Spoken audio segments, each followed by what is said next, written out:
"You don't belong in first class, kid." That was the last thing Finn Monroe heard before it happened.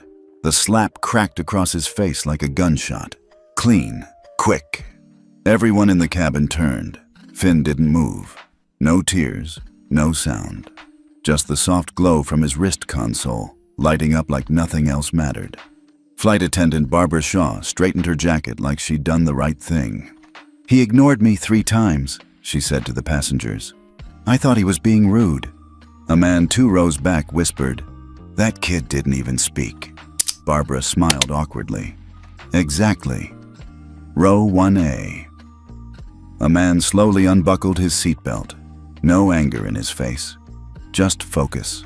Calculated stillness. Dr. Elias Monroe, founder of NeuroCore Systems, billionaire, widower, father. He didn't say a word to Barbara. He didn't raise his voice. He turned to his son and said gently, "Finn, protocol?" Finn blinked once. His fingers moved across the interface on his wrist like he was composing music only he could hear. "Clearlock protocol initiated root access, FM, system override, FAA grid. Confirmed 152 flights suspended, 740 miles operations frozen." And then, the lights above dimmed. A soft chime echoed through the cabin. Not the airlines. Federal. Barbara froze. What was that? Someone's phone buzzed. Then another. Then 12. All emergency notifications. Screens turned red. TSA, FAA, DOT, all flagged. The captain called from the cockpit, voice shaken. "Ladies and gentlemen, we're experiencing a systems-wide halt. Stand by for directive override." Nobody understood what was happening. But in row 1A, the boy they thought didn't belong had just changed the entire flight industry without saying a word. "Tell us where you're watching from." And if you would have said something before he did, because this wasn't just about a slap. This was about who gets to stay silent and still be heard. Barbara stood frozen. Her mouth opened, but no sound came out. Phones were still buzzing. One man in business class cursed under his breath. A woman across the aisle was already filming. The tension in the cabin was now beyond awkward. It was electric. Finn didn't move. Still seated, still silent, still staring forward. His wrist device dimmed as if nothing had happened. Just a quiet boy with a small screen and a world-shifting protocol at his fingertips. Barbara finally snapped, "Sir, I need you both to stay seated." Elias didn't flinch. His voice was calm, but steel-cut. "You assaulted a minor," he said. "You ignored his condition. You struck him for being quiet." Barbara's eyes darted around. She knew she had messed up. She just didn't know how badly. The captain's voice crackled overhead, strained. We've just been notified of a system-wide clearlock hold. Flight operations suspended pending federal audit. Please remain calm. We are currently grounded." Grounded, mid-air. Barbara stammered, "Wait, what is clearlock?" Elias looked up, finally meeting her eyes. "It's a federal ethics override system." She blinked. "So, what does that have to do with you?" He didn't answer, but 3 rows down, someone else did. A quiet businessman lowered his phone, staring at the screen. "Monroe, as in Dr. Elias Monroe, the guy who built Clearlock?" Barbara's face went pale, and next to Elias, Finn turned slowly, just slightly, and locked eyes with her. He didn't speak, but he didn't have to, because in that moment, everyone in first class understood the same terrifying thing. This boy didn't scream when he was slapped. He didn't cry. He wrote the system. The plane hadn't moved in 10 minutes. Not an inch. The seatbelt sign was still on. The captain hadn't come out of the cockpit. The flight crew stood whispering near the galley, checking their tablets every 5 seconds like they were waiting for permission to breathe. Nobody knew what was happening, except Elias and Finn. Across the country, at the FAA Emergency Response Center, 4 monitors were flashing red with the same 3 words: root lock activated. Triggered not by a pilot, not by a terrorist, not by a federal agent, but a 15-year-old boy in seat 1A. Who the hell has root access to ClearLock besides Monroe? An FAA supervisor asked. No one answered, until a younger analyst near the back muttered, "His son." "Excuse me?" "I've seen the code tags before. It's Finn Monroe. He's the secondary architect. Probably the only person besides Elias who can run ClearLock alone." The room went still. Back on the plane, Barbara Shaw was sweating. She pulled aside the younger flight attendant and whispered, "Do you think he can actually shut down the whole system like this?" The younger woman blinked. "He already did."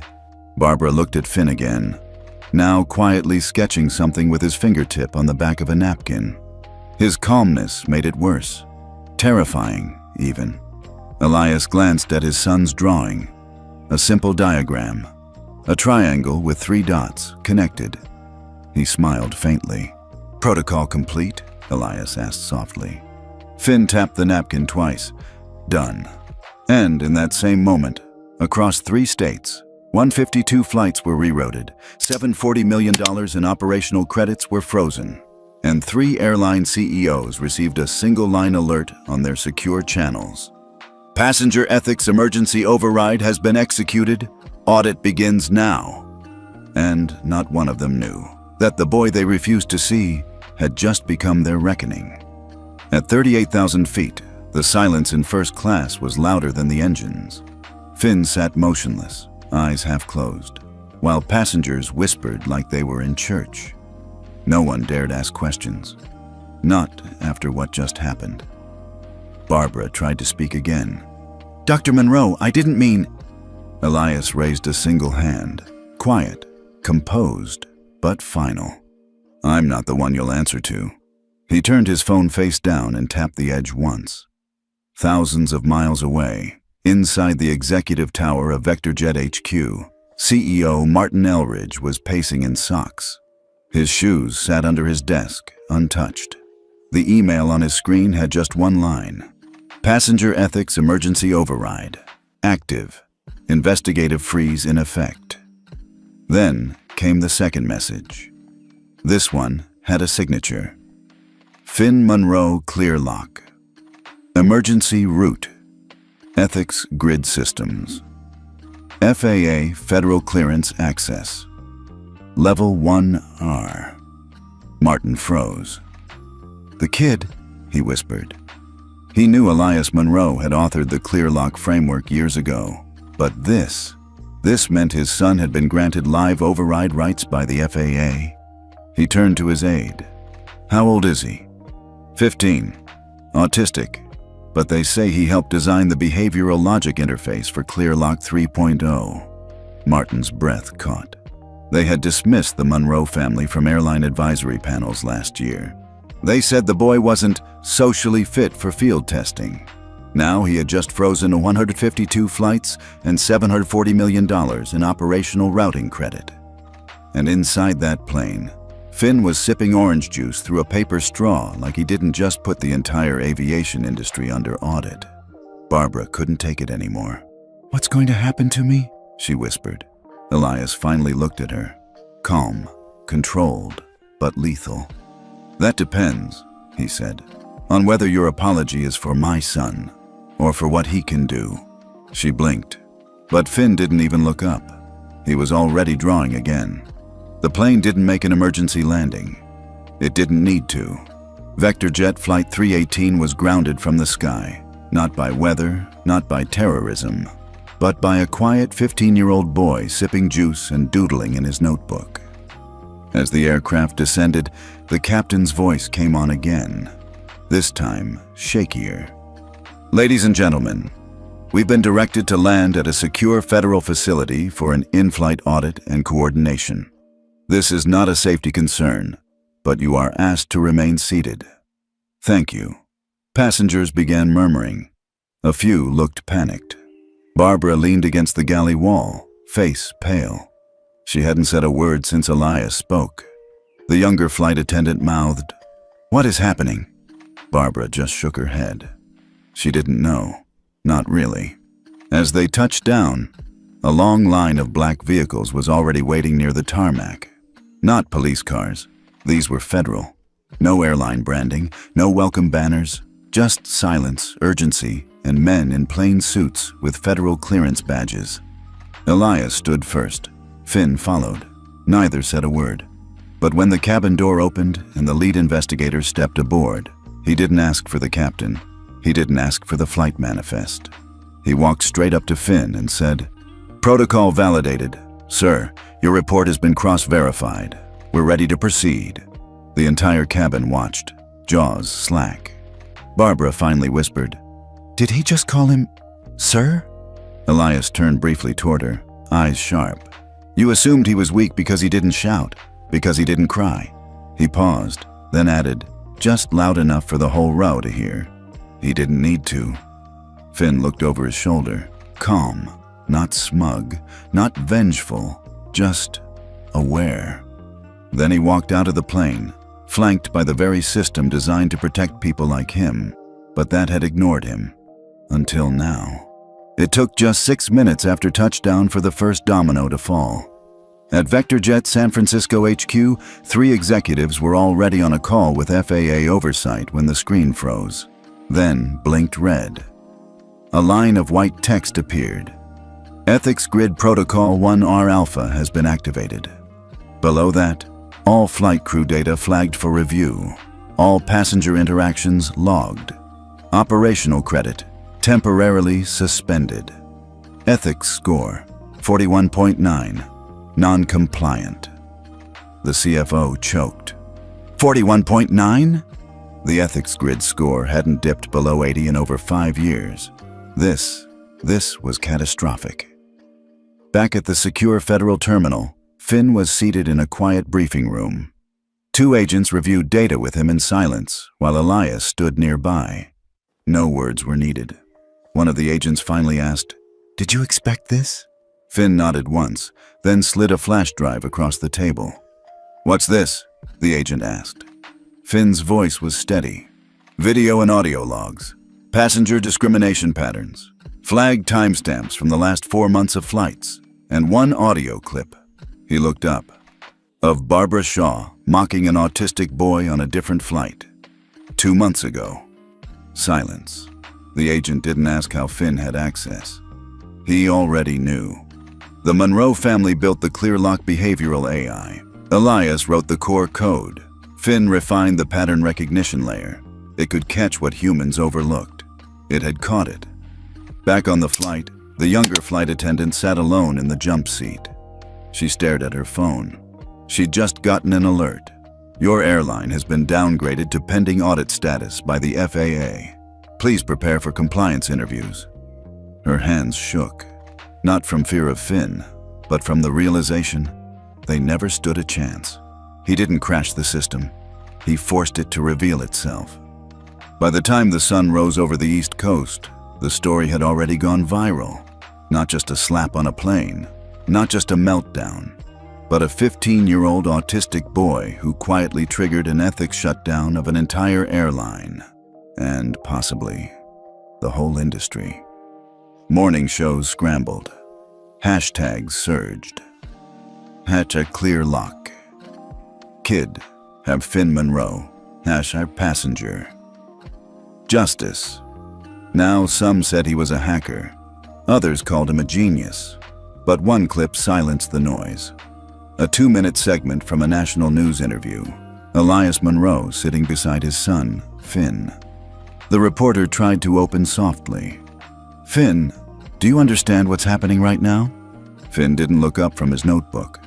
"I activated a protocol. The system worked." The room paused. The reporter nodded. "Did you mean to shut down over 150 flights?" Finn blinked. "I meant to make the system feel what I felt. Ignored, humiliated, small. Now it knows." Elias didn't interrupt.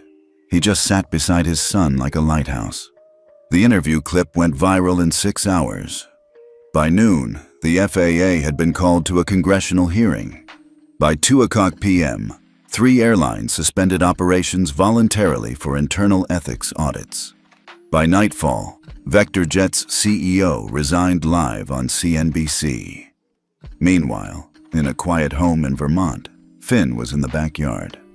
Shoes off, sketching diagrams with chalk on concrete. A neighbor peeked over the fence. "Hey, you're the kid from the news, huh?" Finn shrugged. "Just wanted to say, you didn't just stop a plane, you started something." Finn looked up. For the first time all week, he smiled. The congressional chamber was packed. Media swarmed outside. FAA officials sat stiffly in dark suits. Airline lobbyists whispered behind clipboards. But every camera lens was locked on one chair, center panel, front and center. Finn Monroe, blue blazer, no tie, fingers tapping lightly on his sketch pad. Beside him, Elias looked calm, grounded, but every muscle in his jaw said he was ready for war. The chairman leaned into his mic. "Mr. Monroe," he said, eyes flicking between father and son. "Your son initiated a system override that rerouted 152 flights and froze $740 million in credits, without warning. Do you understand the weight of that?" Elias opened his mouth, but Finn raised a hand. "I do," he said quietly, "and I don't regret it." The room went silent. Finn continued, voice steady. "I helped design the system that's supposed to flag unethical behavior before it harms passengers. But no one listens to silence. They only react to collapse." A low murmur spread. The chairman cleared his throat. "You're saying this was intentional?" Finn nodded. "Barbara Shaw slapped me, but that wasn't the trigger. The silence after was." He tapped his pen on the desk. "You built a system that hears everything. I just proved it works." One FAA commissioner leaned forward. "Son, this has never been done before. Not by anyone, much less a civilian." Elias finally spoke. "Then maybe the problem is that it took a civilian, my son, to expose what your institutions refused to see." The commissioner leaned back. Outside, news tickers flashed. "FAA faces ethics collapse after teen's testimony. Clear lock protocol goes federal. The boy who silenced an industry." Inside the chamber, Finn had stopped talking. He was drawing again. A small square with 4 corners, each labeled Dignity, Access, Safety, Voice below it. Clear Access Charter. It started with Chicago O'Hare. At exactly 9:02 a.m., the airport's coordination board issued a quiet internal memo. Effective immediately. All operational sync with VectorJet, Skyloom, and Nova Blue suspended pending full compliance review, based on ClearLock and FAA temporary override ruling. Within 15 minutes, Denver, Atlanta, and Seattle-Tacoma followed. By noon, 19 major airports across the country had officially pulled live integration from 3 airlines, citing unverified passenger ethics compliance. $740 million in operational credits froze like ice. Planes sat idle. Gate agents stared at screens that no longer responded. In boardrooms, CEOs shouted, but the system didn't care, because the system wasn't responding to them anymore. It was responding to Finn, or more specifically, his protocol. The FAA had quietly adopted the first stage of the Clear Access Emergency Framework, built from Finn's charter sketch. Every airline now had 72 hours to submit real-time data on crew behavior, passenger incidents, and ethical compliance protocols. Failure to comply, automatic downgrade to non-cooperative status, meaning no federal routing, no preferred gates, no clearance. Inside Elias Monroe's home, Finn sat in the same backyard chair, a quiet breeze ruffling his notes. He didn't watch the news. He just drew. Across the country, the headlines rolled in. FAA enacts Monroe Protocol amid industry shakeup. Airline ethics ratings to determine route access. The boy who forced a 3.1B reckoning. And somewhere in a sealed federal hangar, Barbara Shaw sat alone, suspended, under investigation, her file flagged with 6 ethics violations she never imagined anyone would trace back. But Finn did. And now, everyone was watching. 1 week after the hearing, Washington, D.C. looked different. Reporters lined the federal building steps like statues. Their cameras weren't pointed at a president or senator, but at a 15-year-old boy walking quietly beside his father. Finn Monroe wore the same navy blazer. No tie, no speeches. He didn't need one. Inside, the FAA administrator sat across a long mahogany table, a stack of documents in front of him. One of them bore a bold black title, the Clear Access Charter. It was short, 8 pages, 4 pillars: dignity, access, safety, voice. A framework that forced airlines to monitor how they treated every passenger, especially those with disabilities, neurodivergence, or invisible conditions. Every airline had to comply or lose federal access. "Is this what you want?" the administrator asked Finn. Finn didn't look up right away. He flipped to the last page, where a signature line waited. He uncapped a pen and signed. Elias stood behind him, silent, unmoving. The administrator looked at Elias, then back to Finn. "You understand what this means? You're forcing us to change everything." Finn finally met his eyes. Then it's working. By noon, the FAA published the charter online. By sunset, 32 airlines had signed emergency compliance statements. By morning, Congress had fast-tracked the Passenger Ethics Enforcement Act, using the charter as its foundation. They didn't call it Clear Access. The public called it something else: the Finn Code. In a quiet cafe in Vermont, Barbara Shaw sat alone, watching her name scroll across the bottom of a news feed. She'd been officially banned from holding any position in aviation for life. Whistleblower reports confirmed her past conduct: mockery, manipulation, favoritism, even cover-ups. She used to brag she could make or break a passenger with a smile. Now, even her smile couldn't get her on a standby list. 1 month later, Finn walked into a middle school auditorium. Not for a press conference, just a community forum. Folding chairs, parents, teachers, a few local reporters. His name wasn't on the flyer, but people came anyway. The moderator handed him a mic. "Would you like to say anything?" Finn blinked, then said softly, "People think silence is weakness, but it isn't. Silence holds power, because it listens longer." Someone in the back stood and clapped. Then another, then all. He didn't smile, not for applause. He smiled because for once, the world got quiet with him. In a boardroom 2 floors above FAA headquarters, a digital dashboard glowed. Clear access grid, active airlines compliant, 28 under review, 7 suspended, 3 flights monitored in real time, 5,412 each flight now carried more than passengers. It carried accountability, because one boy had refused to accept a slap in silence, because he coded something better. Meanwhile, in his backyard, Finn drew another square. This time he labeled the corners. Stillness, pattern, signal, reform underneath. He wrote a single word: next. He never raised his voice. He raised the standard. And the sky finally listened. 2 months had passed. The world had moved fast, policies rewritten, CEOs fired, and a new aviation era quietly launched under the name of a teenage boy. But at home in Vermont, life for Finn Monroe moved slowly, just the way he liked it. His backyard was still scattered with chalk marks, some faded from rain. His sketchpad thicker now, filled with strange grids and hand-drawn interfaces, half imagination, half genius. The world might have called it a blueprint. To him, it was just processing. Every Tuesday, he and Elias walked to the local diner.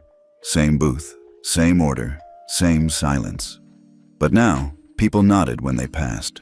Not with pity, not curiosity, with respect. One morning, a woman stopped them on their walk.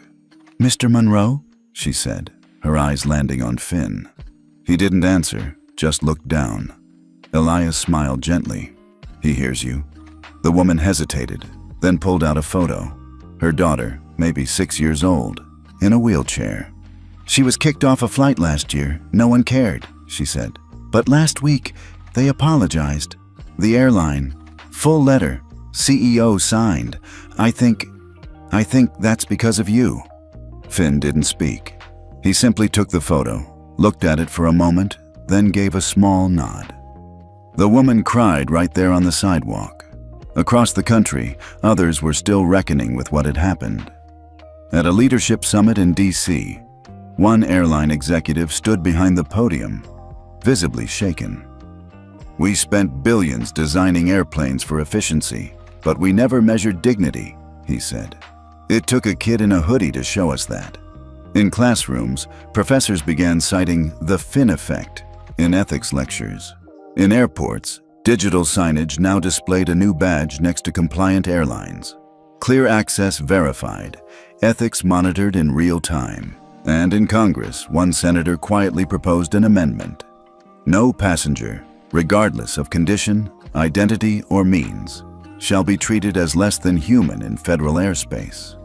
They named it Finn's Law. But to Finn, all that noise meant little. He still loved rain on metal. He still hated bright lights. He still wore headphones in crowds. And when people asked how he changed the world, he only ever said one thing: "I didn't. I just made the world hear what was already broken." One night, Elias found Finn on the porch, curled up in his favorite blanket, eyes closed. "You tired?" Elias asked. Finn shook his head. "Just resting from being loud." Elias sat beside him. "For what it's worth," he said, "I think you were loud in the right way." Finn didn't respond, but he reached over and held his father's hand. That said enough. Some people write books, some march with signs, some scream on stages, and some, like Finn Monroe, simply let silence say what the world refuses to hear. It started as a whisper, just one story, one kid, one call. But what Finn Monroe triggered didn't stop when the cameras did. It kept moving. 3 months after the FAA adopted the Clear Access Charter, a flight attendant training center in Dallas unveiled a new module, Neurodivergent Passenger Sensitivity and Response, written in part by advocates who had never been consulted before. The opening slide read, "Inspired by the Clear Access Grid, because every passenger is someone's child." In San Diego, a 9-year-old girl with epilepsy boarded a flight for the first time since her seizure mid-air a year prior. This time, the crew already had her medical file preloaded, her seat reconfigured for emergency access, and a small note tucked next to her tray table. "Welcome aboard. You're safe with us today." Her mother wept.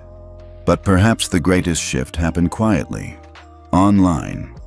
A boy in rural Kentucky built an app that let neurodiverse travelers flag their needs discreetly to airlines before flying. He named it Echo Fly. It was downloaded 40,000 times in a week. One review read, "My son used to fear flying. Now he feels seen before he even steps on the plane." That boy later said he started coding after hearing about the kid with the chalk who made the government listen. Back in Vermont, Finn wasn't watching any of this unfold. He was planting a garden. His father, Elias, watched from the porch as Finn dug his fingers into the dirt, rows of neat little seedlings in place. Tomatoes, spinach, a row labeled mint in small handwriting. "Why mint?" Elias asked. Finn didn't look up. "Smells clean, covers up noise." Elias nodded. That made sense. Later that week, a group of aviation executives flew to Vermont, unannounced. They didn't come for a photo op. They came to ask. Not, "How did you do it?" but, "How do we not fail again?" Finn didn't invite them inside. He just handed them a folded paper, handwritten in neat block letters. "Listen before designing. Build for discomfort, not ease. Don't measure quiet as compliance. Test systems on people who've been hurt by them. Never assume silence means consent. Hire more people who look like me. That paper now hangs, framed, inside the FAA's policy review room. No one touches it. A year later, the sky looked different. Flights ran with the new dashboards monitoring ethics breaches in real time. Crews received live feedback. Passengers flagged misconduct discreetly through apps and encrypted systems, not to shame, but to course correct. 3 major airlines restructured their operations, citing Monroe-inspired integrity design. People no longer whispered about change. They flew in it. One evening, Finn received a letter from the daughter of a flight attendant who had once mocked a disabled passenger and got fired for it. Her letter didn't beg forgiveness. It acknowledged the harm. It ended with, "You made my mom face herself, and in doing that, you made her better. Thank you." Some revolutions come with riots and broken glass. Some arrive quietly through protocol and policy. And sometimes they arrive because one child, labeled fragile, invisible, and odd, refuses to go unheard. Finn Monroe never chased attention. He chased fairness. And somehow, in doing so, he made an entire industry realize something it had forgotten. Dignity isn't optional. It's the baseline. As the wind brushed through his garden, Finn sketched a new grid in his notebook. This one had 5 boxes. Air, sound, people, pause. Grace beneath it, he wrote, for those who come next. Because stories like his don't end. They echo and echo until someone finally hears. What would you have done if you were Finn's father? Have you ever stayed silent to protect someone you love, only to realize your silence was the loudest thing in the room? Tell us where you're watching from. And if Finn's story reminded you of someone in your life who was overlooked but powerful.